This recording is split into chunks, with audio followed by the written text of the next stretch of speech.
Nintendo is actually raising the price of the Switch and its games and accessories in Canada in an era when the prices should be going down. I want to talk about the recent news where Bungie, under the direction of Sony, laid off a bunch of their employees.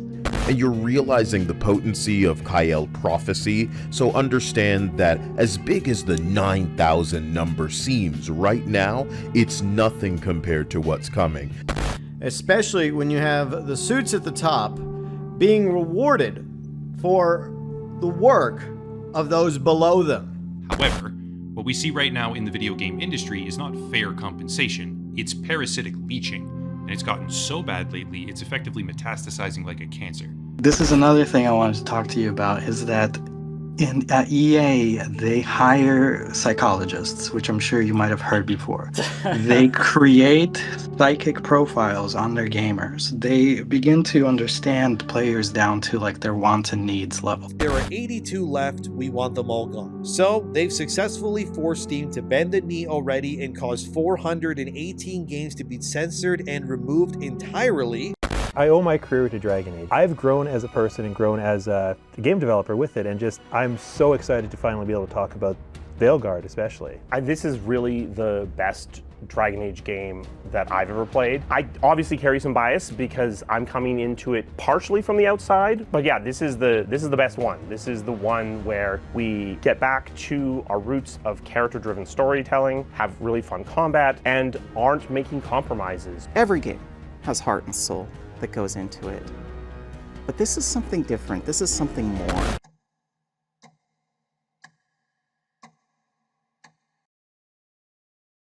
Best part is, while Tash is pounding that snake's nose, she's still holding the ruby in her other hand. Maker's panties, I was so proud. Oh, Ah, shit. They're still holding it, sorry. What are you doing? Pulling above. Oh, okay. All right, I'll tell you why I want to burn it all down, but I'll only say it once.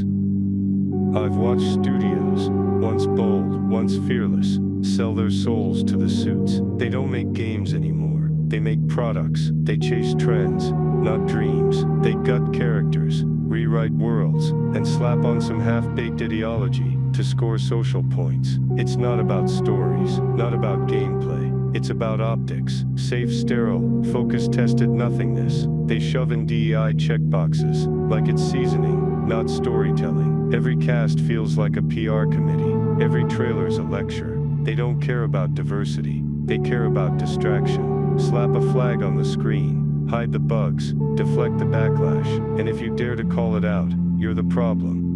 They roll out the rainbows every June, flood their games with pride cosmetics and hashtags, pretending they give a damn. But it's not love, it's leverage. They're hypnotizing LGBTQ gamers into thinking they belong, just long enough to get them spending. But queer gamers don't need corporate permission to exist. Acceptance isn't something you sell, and when July hits and all the branding vanishes, that silence is the truth.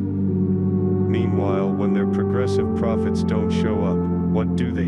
Fire the devs, cut the teams, lay off the artists, the writers, the people who actually gave a damn, all to keep shareholders smiling. They light the house on fire, then blame the smoke. And while all that's happening, you've got groups like Collective Shout slipping in the back door, pressuring payment processors to strangle anything too edgy, or NSFW. They don't argue, they don't debate, they just kill the current. Quiet censorship disguised as morality. You don't get to choose anymore. They choose for you. And even the so-called good guys ain't clean. Nintendo, once the symbol of fun, is jacking up prices on old games, selling nostalgia like it's gold-plated, while rewriting their own patent laws, and weaponizing lawsuits to kill competitors, like Palworld, not because it copied, but because it dared to succeed. They can't beat it, so they'll bleed it out in court, slow, silent, legal warfare till the indie devs break.